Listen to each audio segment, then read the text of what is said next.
Social media उघडलं की वाटतं बाकी सगळे किती छान जगतायत आणि आपणच मागे पडलोय. पण हे खरं नाहीये.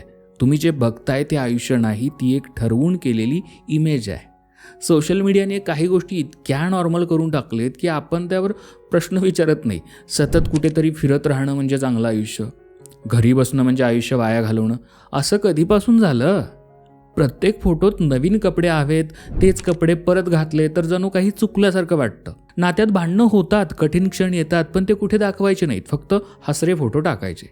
आणि मग बघणाऱ्याला वाटतं की आपलं नातं कमी पडतंय. पिंपल आलं तरी लपवायचं, थकलो तर सांगायचं नाही, ब्रेक घेतला तर गिल्टी वाटायचं. हे सगळं कुठून आलं?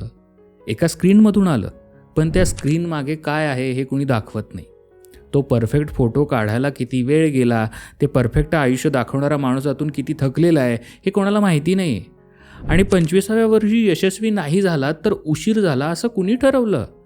प्रत्येक माणसाचा वेळ वेगळा असतो, प्रत्येकाचा प्रवास वेगळा असतो. सोशल मीडियावरती दाखवलं जाणारं आयुष्य संपूर्ण सत्य नाही, ती फक्त एक हायलाईट रील आहे. तुमचं साधं अपूर्ण खरं आयुष्य त्या फिल्टर्ड पिक्चर्सपेक्षा कितीतरी जास्त मौल्यवान आहे. जर तुमच्या सिच्युएशनमध्ये क्लॅरिटी मिळत नसेल तर बाहेरून गायडन्स घेणं गरजेचं आहे. तेव्हा पर्सनल हेल्प घ्यायला अजिबात हेजिटेट करू नका.